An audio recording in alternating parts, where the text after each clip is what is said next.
ಮೇಷರಾಶಿಯವರಿಗೆ ಈ ದಿವಸ ಮಾನಸಿಕವಾಗಿ ಏನೋ ಸ್ವಲ್ಪ ಅಸಮಾಧಾನ, ಮಾನಸಿಕವಾಗಿ ಒಂದು ಸ್ವಲ್ಪ ಖಿನ್ನತೆ. ಹಾಗಾಗಿ ಹೊರಗಿನ ಯಾವ ವ್ಯಾವಹಾರಿಕವಾದ ವಿಚಾರಗಳು, ಬೇರೆಯವರ ಬಗ್ಗೆ ಏನೋ ಒಂದು ರೀತಿಯ ಆಸಕ್ತಿ ಆಗಲಿ, ಇವ್ಯಾವುದೂ ಕೂಡ ಈ ದಿವಸ ಬೇಡ ಅಂತ ಹೇಳಿ ಅನಿಸುವ ಹಾಗಾಗುತ್ತೆ. ಮನೆಯವರ ಜೊತೆಯಲ್ಲಿ ವಿಶ್ವಾಸಕ್ಕೆ ಧಕ್ಕೆ ಬಾರದೇ ಇರೋ ಹಾಗೆ ನೀವು ನೋಡಿಕೊಳ್ಬೇಕಾದಂಥದ್ದು. ಯಾವುದೋ ನೋವಿನಲ್ಲಿದ್ದಾಗ ಮನೆಯವರ ಮೇಲೂ ಕೂಡ ನೀವು ಏನೋ ಒಂದು ರೀತಿಯ ತಾತ್ಸಾರ ಭಾವನೆಯಿಂದ ನೋಡಿದಾಗ, ಮಾತಾಡಿದಾಗ ಅದು ದುಷ್ಪರಿಣಾಮಕ್ಕೆ ಕಾರಣವಾಗಬಹುದು ಅಂತಕ್ಕಂಥದ್ದು. ತಂದೆಯವರ ಆರೋಗ್ಯದ ಬಗ್ಗೆ ಹೆಚ್ಚು ಗಮನವನ್ನು ಕೊಡಬೇಕಾದಂಥದ್ದು. ಬೇರೆಯವರ ಸಹಾಯ ಸಹಕಾರ ಇವೆಲ್ಲವನ್ನೂ ಕೂಡ ನೀವು ಗಣನೆಗೆ ತೆಗೆದುಕೊಂಡು ನಿಮ್ಮ ಕೈಲಾದಷ್ಟು ಬೇರೆಯವರಿಗೆ ಸಹಾಯವನ್ನು ಮಾಡಬೇಕು ಅನ್ನುವಂತಹ ವಿಚಾರದಲ್ಲಿರ್ತೀರಿ. ಆದರೆ ಅಲ್ಲಿ ಬರ್ತಕ್ಕಂತಹ ಸಲಹೆಗಳು ಮಾತ್ರ ಸೂಕ್ತವಾಗಿರೋದಿಲ್ಲ. ಯಾರೋ ಏನೋ ಸಲಹೆಯನ್ನು ಕೊಡ್ತಾರೆ, ಅಥವಾ ಏನೋ ಸಹಾಯ ಮಾಡೋದಕ್ಕೆ ಹೊರಟಾಗ ಈಗ ಆ ರೀತಿ ಮಾಡೋದು ಸರಿಯಲ್ಲ, ಅದನ್ನು ಬೇರೆ ಕ್ರಮದಲ್ಲಿ ಮಾಡಬೇಕು, ಹೀಗೆಲ್ಲ ಸಲಹೆಗಳು ಬಂದಾಗ ನಿಮಗೆ ಅದು ಒಂದು ರೀತಿಯ ಗೊಂದಲಕ್ಕೆ ದಾರಿಯಾಗುತ್ತೆ. ಭಾವನಾತ್ಮಕವಾಗಿ ವರ್ತನೆ ಮಾಡೋದರಿಂದ ನಿಮ್ಮ ಕೆಲಸ ಕಾರ್ಯಗಳಲ್ಲಿ ಸಣ್ಣ ಪುಟ್ಟ ವ್ಯತ್ಯಾಸಗಳಾಗುತ್ತೆ. ಹಾಗಾಗಿ ಆ ಭಾವನೆ ಒಂದು ಕಡೆ ಆದರೆ ಒತ್ತಡ ಮತ್ತೊಂದು ಕಡೆ, ಕೆಲಸಕ್ಕೆ ಸರಿಯಾದಂತಹ ಒಂದು ನಿರ್ಣಯವನ್ನು ಮಾಡಲಿಕ್ಕೆ ಕಷ್ಟ ಸಾಧ್ಯವಾದೀತು ಅನ್ನುವಂಥದ್ದು. ನಿಮ್ಮ ಕಾರ್ಯಕ್ರಮಗಳು, ಪೂರ್ವ ನಿಯೋಜಿತವಾದಂತಹ ಕೆಲವು ವಿಚಾರಗಳು ತತ್ಕ್ಷಣದಲ್ಲಿ ನಿಂತು ಹೋಗುವಂತಹ ಸಾಧ್ಯತೆಗಳು ಕೂಡ ಇದೆ. ಮೃತ್ಯುಂಜಯನನ್ನು ವಿಶೇಷವಾಗಿ ಪ್ರಾರ್ಥನೆ ಮಾಡಿ. ಶುಭವಾಗಲಿ. ವೃಷಭ ರಾಶಿ, ಆರೋಗ್ಯ, ವ್ಯವಹಾರ, ವೃತ್ತಿ ಅಥವಾ ನೌಕರಿ, ಉದ್ಯೋಗ ಒಂದು ಕಡೆ ಆದರೆ ಇನ್ನೊಂದು ಕಡೆ ನಿಮ್ಮ ಒಂಟಿತನ ನಿಮ್ಮನ್ನು ಕಾಡುವಂಥದ್ದು. ನನಗೆಲ್ಲವೂ ಇದೆ ಆದರೆ ಯಾರೂ ನನ್ನ ಜೊತೆಗಿಲ್ಲ, ಯಾವುದೂ ನನ್ನದಲ್ಲ ಅನ್ನುವಂತಹ ಯಾವುದೋ ಒಂದು ಮನೋಭಾವ, ಸಂಕುಚಿತವಾಗಿ ಯೋಚನೆ ಮಾಡ್ತಕ್ಕಂತಹ ರೀತಿ ಈ ದಿವಸ ನಿಮ್ಮನ್ನು ಕಾಡುವ ಹಾಗಾಗತ್ತೆ. ನಿಮ್ಮ ಜೀವನದ ಎರಡೆರಡು ವಿಚಾರಗಳು ಆಶಾದಾಯಕವಾಗಿರುತ್ತೆ. ಅಂದರೆ ಇದೂ ಬೇಕು ಇನ್ನೊಂದು ಬೇಕು ಅನ್ನುವಂತಹ ರೀತಿಯಲ್ಲಿ ತುಂಬ ಆಸೆಯನ್ನು ಹೊತ್ತುಕೊಂಡಿರತಕ್ಕಂಥವ್ರು ನೀವು. ನಿಮ್ಮ ಜೀವನದಲ್ಲಿ ಆ ವಿಚಾರಗಳು ಮುಂದೆ ಬಂದಾಗ ಅಲ್ಲಿ ಯಾವುದನ್ನು ಮೊದಲು ಆಯ್ಕೆ ಮಾಡಿಕೊಳ್ಬೇಕು ಅನ್ನುವಂತಹ ಗೊಂದಲ ನಿಮಗೆ ಕಾಡುವಂಥದ್ದಾಗ್ಬೋದು. ಜೀವನದಲ್ಲಿ ಜಿಗುಪ್ಸೆ, ಅಂದರೆ ಏನು ಮಾಡಿದರೂ ಕೂಡ ಇಷ್ಟೇ ಅಥವಾ ಎಲ್ಲ ಇದ್ದರೂ ಕೂಡ ಇಷ್ಟೇ ಅನ್ನುವಂತಹ ಒಂದು ಯಾವುದೋ ಜುಗುಪ್ಸೆಯ ವೈರಾಗ್ಯದ ಮಾತು ನಿಮ್ಮ ಬಾಯಿಂದ ಬರಬಹುದು, ಅಥವಾ ನಿಮ್ಮ ಮನಸ್ಸಿನಲ್ಲಿ ಆ ವಿಷಯ ಬರಬಹುದು ಅನ್ನುವಂಥದ್ದು. ನೀವು ಸರಿಯಾಗಿದ್ದರೆ ಏನನ್ನು ಬೇಕಾದರೂ ಸಾಧನೆ ಮಾಡಬಹುದು ಅನ್ನುವಂತಹ ಛಲ ನಿಮಗೆ ಗೊತ್ತಾಗುತ್ತೆ. ನಾವು ಸರಿಯಾಗಿರಬೇಕು, ನಾವು ಸರಿಯಾಗಿದ್ದರೆ ಎಲ್ಲವನ್ನೂ ಕೂಡ ನಾವು ಪಡ್ಕೊಳ್ಬಹುದು ಅನ್ನುವಂತಹ ದೃಢವಾದ ವಿಶ್ವಾಸ ನಿಮಗೆ ಬರುವಂಥದ್ದಾಗತ್ತೆ. ಲೌಕಿಕ ಜೀವನಕ್ಕೆ ಕೊಟ್ಟಂತಹ ಬೆಲೆಯನ್ನು ಮನುಷ್ಯತ್ವಕ್ಕೆ ಕೊಡದೇ ಇದ್ದಾಗ ಗೌರವ ಕಡಿಮೆ ಆಗುವಂತಹ ಸಾಧ್ಯತೆ ಇರುತ್ತೆ.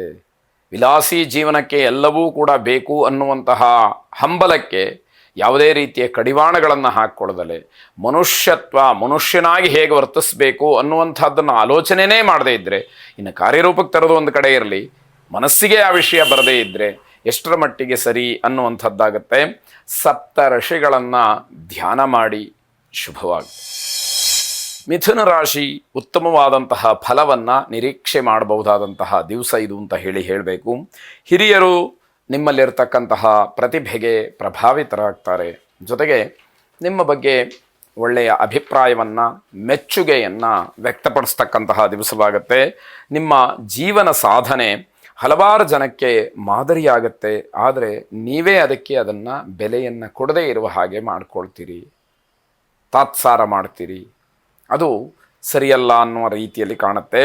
ದಿನ ಚೆನ್ನಾಗಿದೆ, ಹೊಸತನ್ನು ಆರಂಭ ಮಾಡೋದಕ್ಕೆ ಸೂಕ್ತವಾದಂತಹ ಸಮಯ, ಅದನ್ನೆಲ್ಲ ಗಮನಿಸಿಕೊಂಡು ಯಾವ ಯಾವ ಸಂಕಲ್ಪಗಳಿದೆ ಅಥವಾ ಯಾವ ಹೊಸ ಯೋಜನೆಗಳನ್ನು ಹಾಕಬೇಕು ಅದರ ಬಗ್ಗೆ ಸ್ವಲ್ಪ ಚಿಂತನೆಯನ್ನು ನಡೆಸಿ ಅನ್ನುವಂಥದ್ದು. ನಿಮ್ಮ ಸಾಮರ್ಥ್ಯ ಎಲ್ಲ ಕಡೆಯಲ್ಲೂ ಕೂಡ ಯಶಸ್ಸನ್ನು ಪಡೆಯೋದಕ್ಕೆ ಸಹಕಾರಿ ಆಗಿರೋದಿಲ್ಲ, ಅದನ್ನು ಗಮನಿಸ್ಕೊಳ್ಬೇಕು. ಎಲ್ಲದರಲ್ಲೂ ಕೂಡ ನಾನು ಗೆದ್ದು ಬಿಡ್ತೀನಿ ಅನ್ನುವಂತಹ ಅಹಂಭಾವ ಸ್ವಲ್ಪ ಮಟ್ಟಿಗೆ ದೂರವಾಗಬೇಕು ಅನ್ನುವಂಥದ್ದು. ದುರ್ಗಾ ಪ್ರಾರ್ಥನೆಯನ್ನು ಮಾಡಿ. ಶುಭವಾಗಲಿ. ಕರ್ಕಾಟಕ ರಾಶಿ, ಪ್ರೇಮಿಗಳಿಗೆ ಸ್ವಲ್ಪ ಅಡೆತಡೆ ಬರುವಂತಹ ದಿವಸ. ಏನೋ ಗೊಂದಲಗಳು, ಬೇಸರ ಇವೆಲ್ಲವನ್ನು ನೋಡಬೇಕಾಗತ್ತೆ. ಆದರೆ ಗ್ರಹಗತಿ ಚೆನ್ನಾಗಿರುವಾಗ ಅದನ್ನು ನಿಭಾಯಿಸ್ತಕ್ಕಂತಹ ಶಕ್ತಿಯಲ್ಲಿ ಕೆಲಸ ಮಾಡುತ್ತೆ ಅಂತ ಅರ್ಥ. ವಿದ್ಯಾರ್ಥಿಗಳು ಕಷ್ಟಪಟ್ಟರೂ ಕೂಡ ಏನೋ ಒಂದು ರೀತಿಯಲ್ಲಿ ಸಂಕಷ್ಟ ಅನ್ನುವಂಥದ್ದು ತಪ್ಪಿದ್ದಲ್ಲ. ಇಷ್ಟೆಲ್ಲ ಪರಿಶ್ರಮ ಪಟ್ಟರೂ ಕೂಡ ನನಗೆ ಯಾಕೋ ಸರಿಯಾಗ್ತಾ ಇಲ್ಲ ಅನ್ನುವಂತಹ ಒಂದು ಕಹಿಯ ಅನುಭವ ನಿಮಗೆ ಆಗುವಂಥದ್ದು. ಬೇರೆಯವರ ತಪ್ಪುಗಳನ್ನು ಹುಡುಕಿ ನೀವು ಹೇಳುವ ಬದಲು ಅವರಿಗೆ ಸೂಕ್ತವಾದಂತಹ ಸಲಹೆಯನ್ನು ಕೊಟ್ಟರೆ, ಬದಲಿ ಮಾರ್ಗವನ್ನು ಹೇಳಿದರೆ ಅದು ಒಂದಷ್ಟು ಉಪಕಾರವಾಗುತ್ತೇನೋ ಅನ್ನುವಂಥದ್ದು. ಉದ್ಯೋಗ ಬದಲಾವಣೆ, ಸ್ಥಾನ ಪಲ್ಲಟ ಇವೆಲ್ಲವೂ ಕೂಡ ನಿಮ್ಮನ್ನು ಕಾಡುವಂತಹ ದಿವಸವಾಗುತ್ತೆ. ನಿಮ್ಮ ಹತ್ತಿರದವರ ಬಗ್ಗೆ ಅಂದರೆ ನಿಮ್ಮ ಆತ್ಮೀಯರು, ಬಂಧುಗಳು ಯಾರು ನಿಮಗೆ ತುಂಬ ಹತ್ತಿರದಲ್ಲಿರ್ತಾರೆ ಅಂಥವರ ಬಗ್ಗೆ ಹೆಚ್ಚು ಕಾಳಜಿಯನ್ನು ವಹಿಸಬೇಕಾಗತ್ತೆ. ಲಲಿತಾ ಪರಮೇಶ್ವರಿಯನ್ನು ಪ್ರಾರ್ಥನೆ ಮಾಡಿ ಆ ಜಗನ್ಮಾತೆ ನಿಮ್ಮನ್ನು ಎಲ್ಲ ಕಾಲದಲ್ಲೂ ಕೂಡ ಕಾಪಾಡಲಿ. ಶುಭವಾಗಿ.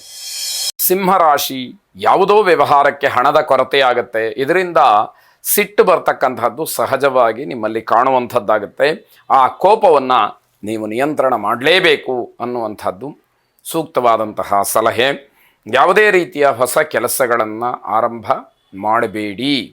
ಇವತ್ತು ಹೊಸ ಕೆಲಸವನ್ನು ಏನಾದರೂ ಆರಂಭ ಮಾಡಿದರೆ ಅದು ನಿಮಗೆ ಅಷ್ಟು ಮನಃಪೂರ್ವಕವಾಗಿ ಒಪ್ಪಿಕೊಳ್ತಕ್ಕಂತಹ, ಸಮಾಧಾನ ನೀಡ್ತಕ್ಕಂತಹ ಕೆಲಸ ಆಗಿರೋದಿಲ್ಲ ಅಂತ ಅರ್ಥ. ಆತುರಾತುರವಾದಂತಹ ನಿರ್ಧಾರಗಳನ್ನು ಮಾಡೋದರಿಂದ ನಿಮಗೆ ಹಿನ್ನಡೆಯಾಗತ್ತೆ ಹೊರತು ಅನುಕೂಲವಿಲ್ಲ. ತಾಳ್ಮೆ ಇರಲಿ, ಯೋಚನೆಯನ್ನು ಮಾಡಿ ನಿರ್ಧಾರವನ್ನು ಮಾಡಿ ಅನ್ನುವಂಥದ್ದು. ಮಾನಸಿಕವಾದಂತಹ ಅತಿಯಾದ ಒತ್ತಡ ನಿಮಗೆ ತೊಂದರೆಯನ್ನು ಕೊಡುವಂಥದ್ದಾಗುತ್ತೆ. ಬದಲಾಗ್ತಾ ಇರತಕ್ಕಂತಹ ಹವಾಮಾನ ವೈಪರೀತ್ಯದಿಂದ ಶೀತ, ಕೆಮ್ಮು ಇತ್ಯಾದಿ ಸಣ್ಣ ಪುಟ್ಟ ಆರೋಗ್ಯ ಸಮಸ್ಯೆ ನಿಮ್ಮನ್ನು ಕಾಡುವಂಥದ್ದಿದೆ. ನಿಮ್ಮ ಕಾಲಿಗೆ ತೊಂದರೆಯಾಗ್ತಕ್ಕಂತಹ ಸೂಚನೆಗಳಿದೆ. ತುಂಬ ಎಚ್ಚರಿಕೆಯನ್ನು ವಹಿಸಿ. ಯಾವಾಗ ನಾವು ಎಚ್ಚರ ತಪ್ತೀವೋ ಅಂತಹ ಸಂದರ್ಭದಲ್ಲಿ ಸಮಸ್ಯೆಗಳು, ತೊಂದರೆಗಳು ಆಗುವಂಥದ್ದು ಸಹಜವಾಗಿರುತ್ತೆ. ಇಂದ್ರಾಕ್ಷಿ ದೇವಿಯನ್ನು ಪ್ರಾರ್ಥನೆ ಮಾಡಿ. ಶುಭವಾಗಿ. ಕನ್ಯಾ ರಾಶಿ, ಜವಾಬ್ದಾರಿ ಸ್ಥಾನದಿಂದ ನಿಮಗೆ ಗೌರವ, ಪುರಸ್ಕಾರ ಇತ್ಯಾದಿಗಳೆಲ್ಲ ದೊರೆಯುವಂಥದ್ದಾಗುತ್ತೆ. ಲೇಖಕರಿಗೆ ಸ್ವಲ್ಪ ಸಮಸ್ಯೆ ಆಗ್ತಕ್ಕಂಥದ್ದು, ತಮ್ಮ ಬರವಣಿಗೆಯಿಂದಲೇ ಒಂದಷ್ಟು ಸಮಸ್ಯೆಗಳನ್ನು ಮಾಡಿಕೊಳ್ಳುವಂಥದ್ದಾಗತ್ತೆ.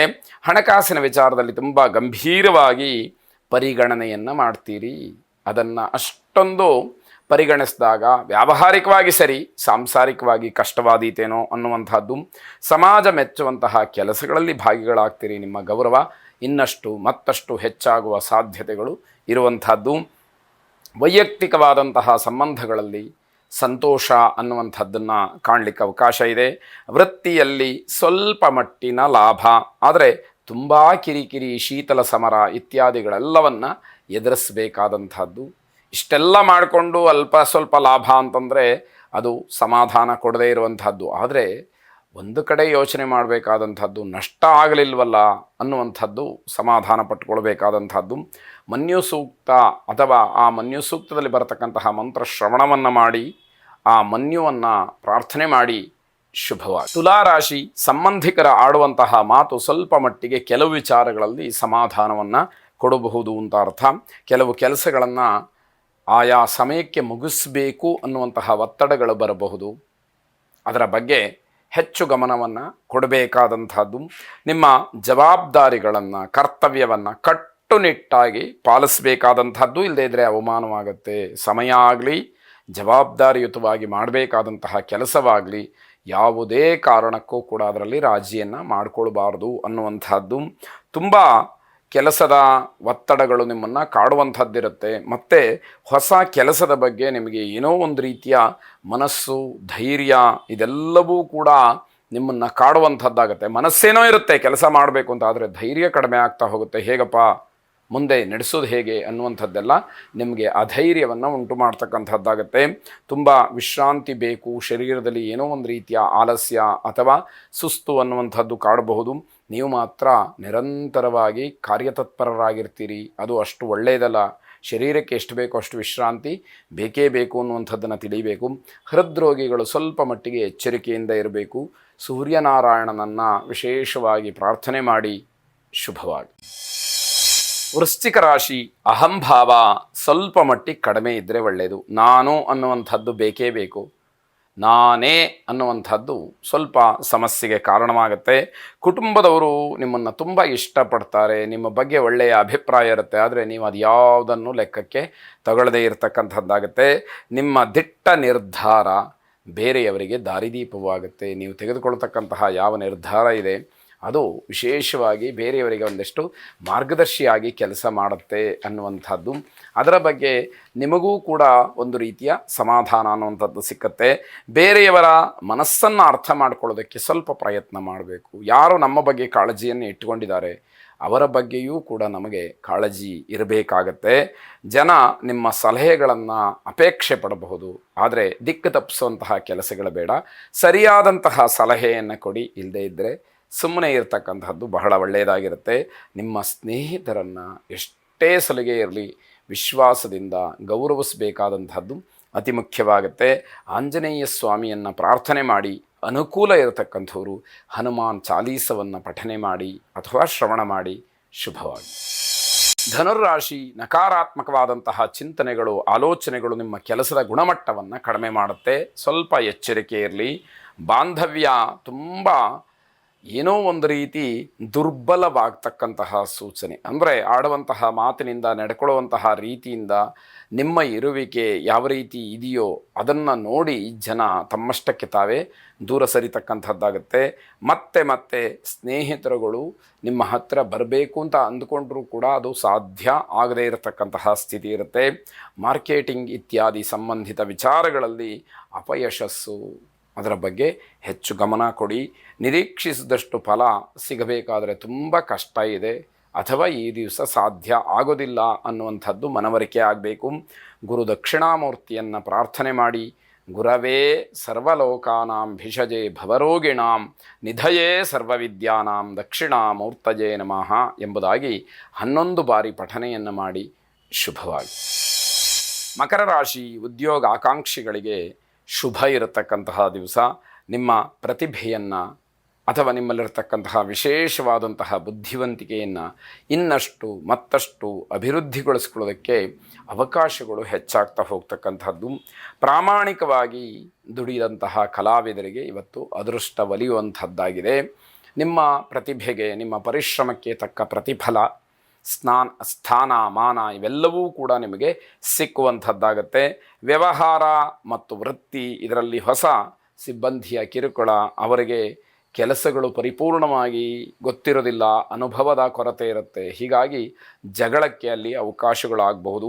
ನಿಮ್ಮ ಪಿತ್ರಾರ್ಜಿತವಾದಂತಹ ಆಸ್ತಿಗೆ ಇನ್ನಷ್ಟು ಆಸ್ತಿ ಸೇರ್ಪಡೆಯಾಗ್ತಕ್ಕಂತಹ ಸೂಚನೆಗಳು ಇವೆ ಅಂತ ಅರ್ಥ. ಕುಬೇರ ಲಕ್ಷ್ಮಿಯನ್ನು ವಿಶೇಷವಾಗಿ ಪ್ರಾರ್ಥನೆ ಮಾಡಿ. ಶುಭವಾಗಿ. ಕುಂಭರಾಶಿ, ಬಂಧುಗಳಲ್ಲಿ, ಸ್ನೇಹಿತರಲ್ಲಿ ವಿಶ್ವಾಸ ಗಟ್ಟಿಯಾಗ್ತಕ್ಕಂತಹ ದಿವಸ. ಶತ್ರುಗಳು ನಿಮ್ಮ ಮೇಲೆ ಹಿಡಿತವನ್ನು ಸಾಧಿಸಬೇಕು ಅಂತ ಹೊರಟು, ನಿಮ್ಮನ್ನು ವಿರೋಧಿಸಬೇಕು, ನಿಮ್ಮ ಮುಂದೆ ನಾವು ಜಯಶೀಲರಾಗಬೇಕು ಅಂತ ಹೊರಟು ವಿಫಲರಾಗ್ತಾರೆ ಅನ್ನುವಂಥದ್ದು. ಕಾರ್ಯಕ್ಷೇತ್ರದಲ್ಲಿ ಮಿತಿಮೀರಿದಂತಹ ಅನಾಹುತಗಳು ನಿಮ್ಮ ನಿಯಂತ್ರಣಕ್ಕೆ ಬರುತ್ತೆ. ನೀವಲ್ಲಿ ಆ ಕ್ಷಣದಲ್ಲಿ ಇಲ್ಲ ಅಥವಾ ನೀವೇನೋ ಒಂದು ಸಲಹೆಯನ್ನು ಕೊಡಲಿಲ್ಲ ಅಂತಂದರೆ ಅಲ್ಲಿ ಏನೋ ನಡೆದು ಹೋಗುತ್ತೆ ಅನ್ನುವಂಥದ್ದು. ನಿಮ್ಮ ಉದಾರವಾದಂತಹ ವರ್ತನೆಗೆ ನಿಮಗೆ ಅನುಕೂಲವನ್ನು ಮಾಡಿಕೊಡುವಂಥದ್ದು ಸಾಧ್ಯತೆ ಹೆಚ್ಚಿನದಾಗಿ ಇರುವಂಥದ್ದು. ಸಾಮಾಜಿಕ ವಲಯ ವಿಸ್ತಾರವಾಗ್ತಕ್ಕಂಥದ್ದು, ನಿಮ್ಮ ನೆಟ್ವರ್ಕ್ ಚೆನ್ನಾಗಿ ಬೆಳೀತಕ್ಕಂಥದ್ದಾಗತ್ತೆ. ಸರ್ಕಾರಿ ಕೆಲಸಗಳಿದ್ದಲ್ಲಿ ಅವೆಲ್ಲವೂ ಕೂಡ ಪೂರ್ಣವಾಗಿ ಮುಗಿಯುವಂತಹ ಯೋಗವನ್ನು ನೀವು ಹೊಂದಿರ್ತೀರಿ ಅಂತ ಅರ್ಥ. ಶ್ರೀರಾಮನನ್ನು ಪ್ರಾರ್ಥನೆ ಮಾಡಿ. ರಾಮಾಯ ರಾಮಭದ್ರಾಯ ರಾಮಚಂದ್ರಾಯ ವೇಧಸೆ ರಘುನಾಥಾಯ ನಾಥಾಯ ಸೀತಾಯ ಪತಜೇ ನಮಃ ಎಂಬುದಾಗಿ 8 ಬಾರಿ ಪಠನೆ ಮಾಡಿ. ಶುಭವಾಗಿ. ಕೊನೆಯದಾಗಿ ಮೀನರಾಶಿ, ಪ್ರೇಮಿಗಳಲ್ಲಿ ಪರಸ್ಪರ ಜಗಳವಾಗ್ತಕ್ಕಂತಹ ಸಾಧ್ಯತೆಗಳು ಹೆಚ್ಚಾಗಿದೆ. ಒಬ್ಬರನ್ನೊಬ್ಬರು ಅರ್ಥ ಮಾಡಿಕೊಳ್ಳದೆ ವಿರುದ್ಧವಾದಂತಹ ಮನಸ್ಥಿತಿಯಿಂದ ಒಬ್ಬರ ಮಧ್ಯದಲ್ಲಿ ಕಿರಿಕಿರಿ ಉಂಟುವನ್ನು ಮಾಡ್ತಕ್ಕಂತಹ ಸಾಧ್ಯತೆಗಳು ಹೆಚ್ಚಾಗಿರುತ್ತೆ. ಸಾರ್ವಜನಿಕವಾದಂತಹ ಕೆಲಸಗಳಲ್ಲಿ ಭಾಗವಹಿಸ್ತಕ್ಕಂಥದ್ದು ಒಳ್ಳೆಯದು. ನಿಮಗೆ ಬೇಕಾದಷ್ಟು ಸಮಯ ಇರುತ್ತೆ, ಆದರೆ ದಿನಪೂರ್ತಿ ವ್ಯರ್ಥವಾಗ್ತಕ್ಕಂತಹ ಸಾಧ್ಯತೆಗಳು ಹೆಚ್ಚಾಗಿದೆ. ತುಂಬ ಶಿಸ್ತುಬದ್ಧವಾಗಿರಬೇಕು ಅಂತ ಹೇಳಿ ಚಿಂತನೆ ಮಾಡ್ಬೋದು, ಆದರೆ ಅದು ಸಾಧ್ಯ ಆಗೋದಿಲ್ಲ. ಯೋಚನೆ ಮಾಡಿ ಪ್ರಯೋಜನವಾದರೂ ಏನಾಯಿತು ಅನ್ನುವಂಥದ್ದಾಗತ್ತೆ. ವ್ಯವಹಾರದಲ್ಲಿ ದುರ್ಬಲವಾದಂತಹ ಅಂಶಗಳನ್ನು ಗುರುತಿಸಿ ಅದನ್ನು ಸರಿಪಡಿಸ್ಕೊಳ್ತಕ್ಕಂತಹ ಪ್ರಯತ್ನಗಳು ನಿಮ್ಮದಾಗಿರಲಿ. ಏಕಾಂತದಲ್ಲಿ ಕುಳಿತು ಆತ್ಮಾವಲೋಕನವನ್ನು ಮಾಡಿಕೊಳ್ಬೇಕಾದಂತಹ ದಿವಸ, ಆದರೆ ನೀವು ಅದನ್ನು ಮಾಡೋದಿಲ್ಲ, ಆ ಗೋಜಿಗೆ ಹೋಗೋದಿಲ್ಲ ಅಂತಂದರೆ ಅದು ವಿಪರ್ಯಾಸ. ಕುಲದೇವತಾ ಪ್ರಾರ್ಥನೆಯನ್ನು ಮಾಡಿ. ಶುಭವಾಗಿ. ಈ ರೀತಿ 12 ರಾಶಿಗಳ ಫಲಾಫಲಗಳನ್ನು, ಸರಳ ಸೂಕ್ತ ಪರಿಹಾರ ಮಾರ್ಗಗಳನ್ನು ಗಮನಿಸಿದ್ದೀರಿ. ಯಾರಿಗೆ ಗ್ರಹಗತಿಯ ದೃಷ್ಟಿಯಿಂದ ಕಷ್ಟ ನಷ್ಟಗಳಿವೆಯೋ ಅವೆಲ್ಲವನ್ನೂ ಕೂಡ ಭಗವಂತ ದೂರ ಮಾಡಲಿ. ಎಲ್ಲರಿಗೂ ಕೂಡ ಸದಾ ಕಾಲ ಸುಖ, ಶಾಂತಿ, ನೆಮ್ಮದಿಯನ್ನು ಕರುಣಿಸಲಿ. ಶುಭವಾಗಲಿ.